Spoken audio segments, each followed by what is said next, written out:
जय हिंद। आज की इस वीडियो में हम आपको क्लास 11th हिंदी काव्य खंड अध्याय 2 कबीर के पद के बारे में बताएंगे, जिसके कवि कबीर दास जी हैं। इस वीडियो में सिर्फ हम आपको कबीर दास के बारे में जीवन परिचय बताएंगे और अगली वीडियो में नेक्स्ट वीडियो में हम आपको कबीर के पद का संपूर्ण अर्थ भी बताने वाले हैं। और इस वीडियो में जो है ना, कबीर दास के जीवन से जुड़े ऐसे कुछ घटनाओं के बारे में बताएंगे जिसे जानना आपके लिए बहुत ही ज़रूरी है और जिससे आपको बहुत कुछ सीखने को भी मिलेगा।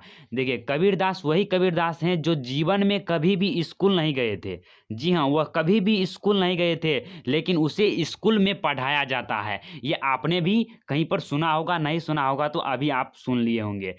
चलिए हम आपको कवि परिचय के बारे में बता देते हैं। और आपको 6, 7 या 8 क्लास में आप कबीर के बहुत सारे दोहे भी पढ़े होंगे। 2-3 दोहे आपको यहाँ पर सुना देते हैं। जैसे है, काल करे सो आज कर, आज करे सो अब, पल में प्रलय होएगी बहुरी करेगा कब। और दूसरा है, साईं इतना दीजिए जौमे कुटुंब समाए, मैं भी भूखा ना रहूं साधु ना भूखा जाए। ये सभी आप पढ़े होंगे। तो चलिए हम आपको कवि परिचय पहले बता देते हैं। देखिए, संत कवि कबीर दास का जन्म 1339 ईस्वी में काशी में हुआ था। देखिए, यह जो कबीर दास है वह संत कवि थे और जिनका जन्म जो है 1339 ईस्वी में काशी में हुआ था।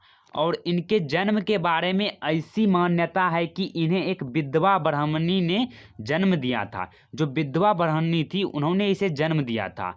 और विधवा होने के कारण इसे जन्म दिया तो लोक लाज, समाज के लाज के भय से लहरतारा नामक तालाब के किनारे से छोड़ दिया। जब इसका जन्म हुआ एक विधवा ब्राह्मणी के घर में, तो लोगों के जो है ना लाज से उन्होंने क्या किया, लहरतारा नाम का एक था नहर या तालाब, जिसके किनारे इसे छोड़ दिया। छोड़ देने के पश्चात जो है नीरू और नीमा नामक जुल्हा दंपत्ति ने, दंपत्ति का अर्थ है पति पत्नी ने उनका पालन पोषण किया। जो इसे जन्म दिया, इसे उन्होंने इसका पालन पोषण नहीं किया, बल्कि नीरू और नीमा नाम की एक जुल्हा दंपत्ति ने इनका पालन पोषण किया। यह बहुत ही दर्दनाक घटना थी। उन्होंने जो है ना रामानंद नाम के गुरु से निर्गुण भक्ति की दीक्षा प्राप्त की और साधु संगति और स्वानुभाव से उन्होंने पर्याप्त ज्ञान भाषित किया। कमाल और कमाली नाम की उनकी 2 संतानें भी थी। लगभग वो 120 वर्ष की दीर्घायु में 1518 ईस्वी में ये लोग से विदा हो गए। 1518 ईस्वी में सोच सकते हैं आप, 120 वर्ष तक इन्होंने इस पृथ्वी पर जो है ना जीवन व्यतीत किया और 1518 ईस्वी में ये लोग से वह विदा हो गए। और इसकी बहुत सारे काव्यगत रचनाएं भी हैं। जैसे है, कबीर की रचनाएं कबीर ग्रंथावली में एकत्र है।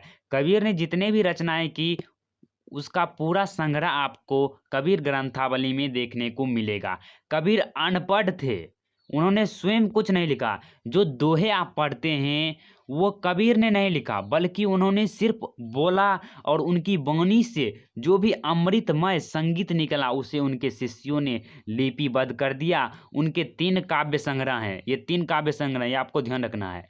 बीजक, रामायणी, संबंध, सिख धर्म के गुरु ग्रंथ में भी उनकी वाणी को स्थान मिला है। उनके 3 जो है ना काव्य संग्रह हैं, एक बीजक, रामायणी और सबद, उनके 3 काव्य संग्रह थे।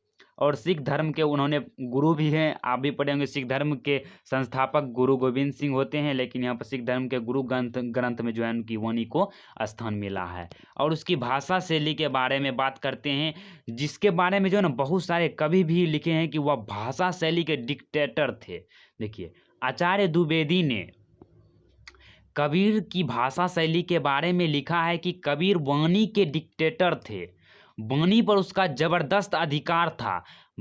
कबीर की भाषा अनपढ़ होते हुए भी अपने हृदय अस्त भावों को व्यक्त करने में पूर्णतया समर्थ था। उनकी भाषा में पंजाबी, राजस्थानी, अरबी, फारसी का अनूठा सम्मिश्रण देखने को मिलता था।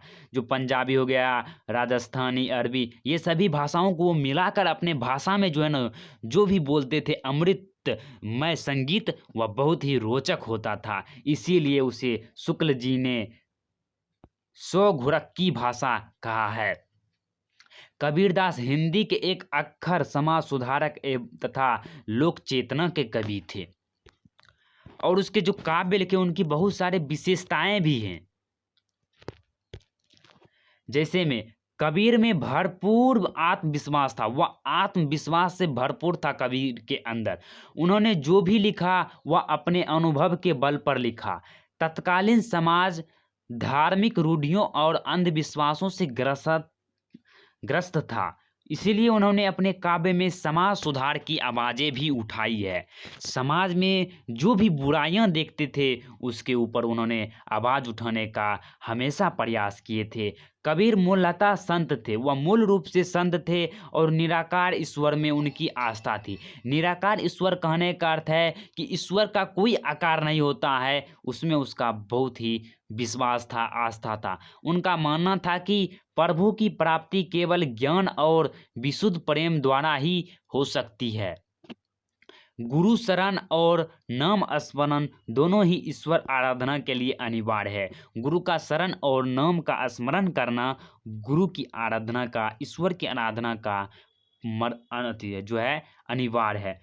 उन्होंने गुरु को भगवान से भी बढ़कर माना। उन्होंने नारी और माया दोनों का पुरजोर चिकिया, क्योंकि ये दोनों साधक को ईश्वर से विमुख करते हैं। और कबीर प्रबल विद्रोही तथा अखर स्वभाव के थे। देखिए यहाँ पर अखर स्वभाव वे क्यों थे? क्योंकि अगर किसी भी पाखंडी या धूर्त को देखते ही हुए रौद्र रूप धारण कर लेते थे। मतलब क्या है, अगर आप उसके सामने जो है कोई अन्य लोग जो है धूर्त लोग चल जाता है, पाखंडी लोग चल जाता है, बाबा के नाम पर जो है ना लोगों को ठगता है, तो उसके सामने वह रुद्र रूप धारण कर लेते थे और उस पर जो है ना हावी हो जाते थे। और उन्होंने जो है ना मूर्ति का पूजा करना, तिलक माला संप्रदायवाद आदि की पक्खर विरोधी थे। अर्थात उसका जो है मूर्ति पूजा में, तिलक में, माला और संप्रदायवाद में जो है ना बिल्कुल भी विश्वास नहीं था, वह उसका हमेशा विरोध करते थे। तो आज की इस वीडियो में हम आपको कबीरदास के पद के लिए उसके जीवन परिचय पूरा बता चुके हैं और अगली वीडियो में हम आपको कबीर के पद का संपूर्ण अर्थ भी बताएंगे, जो आपको एक नई सोच आपके अंदर पैदा करेगा। तो मिलते हैं अगली वीडियो में, तब तक के लिए जय हिंद, जय भारत, धन्यवाद।